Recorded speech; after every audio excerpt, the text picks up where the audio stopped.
Hello दोस्तों, आप सोच रहे होंगे कि पत्थर में ऐसा क्या है जिन्हें जानकर हम चौंक जाएंगे। हो सकता है कि आप सोच रहे हो कि संभवतः हम यहाँ किसी प्रामर की मणि या नग के बारे में बात कर रहे होंगे।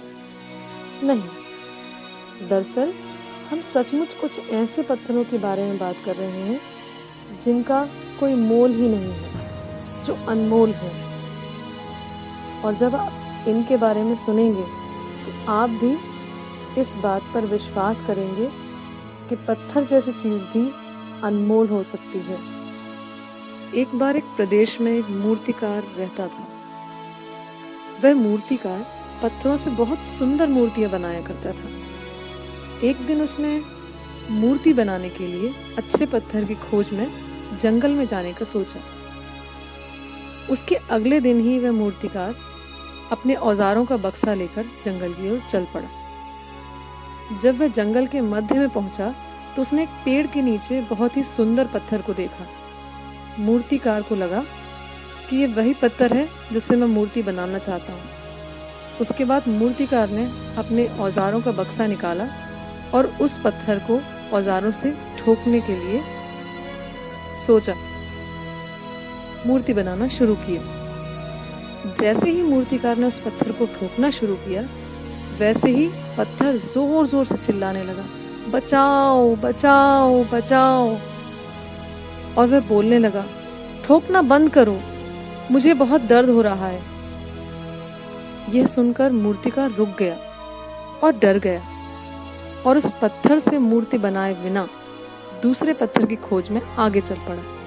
कुछ दूर जाने के बाद मूर्तिकार ने दोबारा एक सुंदर सा पत्थर देखा और पत्थर को देखने के बाद दोबारा मूर्तिकार ने अपने औजारों का बक्सा खोला, औजार निकाले और उस पत्थर पर फिर ठोक ठोक कर मूर्ति बनाना शुरू किया। एक सुंदर सी भगवान की मूर्ति बनाने में वह सफल हो गया। मूर्ति बनाते बनाते रात हो चुकी थी, इसलिए मूर्तिकार एक पास के गांव में जाकर ठहर गया। जब सुबह हुई तो उसने देखा कि वहां एक सुंदर सी देवी का मंदिर बनाया गया है और मंदिर के बाहर बहुत सारे लोग बातचीत कर रहे हैं। तभी वह मूर्तिकार उस गांव के एक व्यक्ति से पूछता है, क्यों भाई, मंदिर के बाहर इतनी भीड़ क्यों है? तो उस व्यक्ति ने उत्तर दिया कि मंदिर तो बन चुका है, परंतु मूर्ति कहां से लाई जाए इस पर चर्चा चल रही है।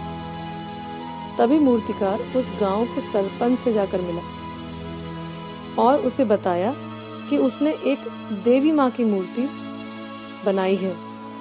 अगर वे गांव वाले चाहें तो उस देवी माँ की मूर्ति को लाकर मंदिर में स्थापित कर सकते हैं। फिर क्या था, सरपंच और गांव वाले मूर्ति की बात सुनकर बहुत खुश हो गए और तुरंत ही जंगल के लिए रवाना हुए और अपने गांव में लाकर उस मूर्ति को स्थापित कर लिया। सभी लोग बहुत खुश थे, परंतु उसी समय सरपंच के मन में एक सवाल उत्पन्न हुआ कि नारियल फोड़ने के लिए एक पत्थर की आवश्यकता है।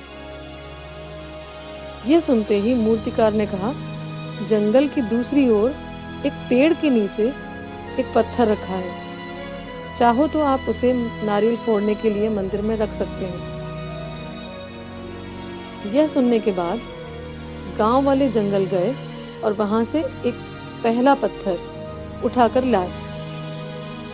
फिर क्या था, देवी माँ की मूर्ति की पूजा होने लगी और दूसरी ओर उस पहले पत्थर पर सभी लोग पूजा के लिए लाए हुए नारियल फोड़ने लगे। उस पत्थर को अब हर दिन कई बार नारियल फोड़ने का दर्द सहन करना पड़ता था।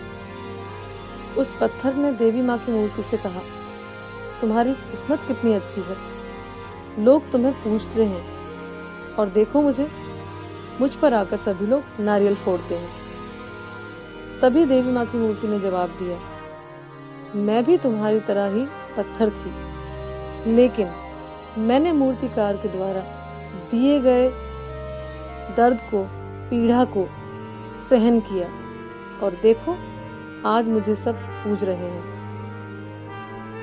तब उस पत्थर को अपनी गलती का एहसास हुआ, पर अब देर हो चुकी थी।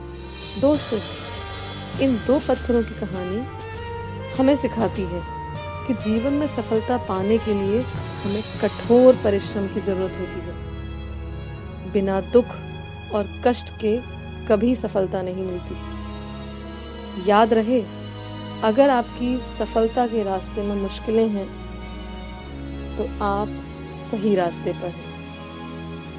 अगर आपको ये कहानी अच्छी लगी तो इसे सोशल मीडिया पर ज़रूर शेयर करें, लाइक करें, सब्सक्राइब करें, शेयर करें।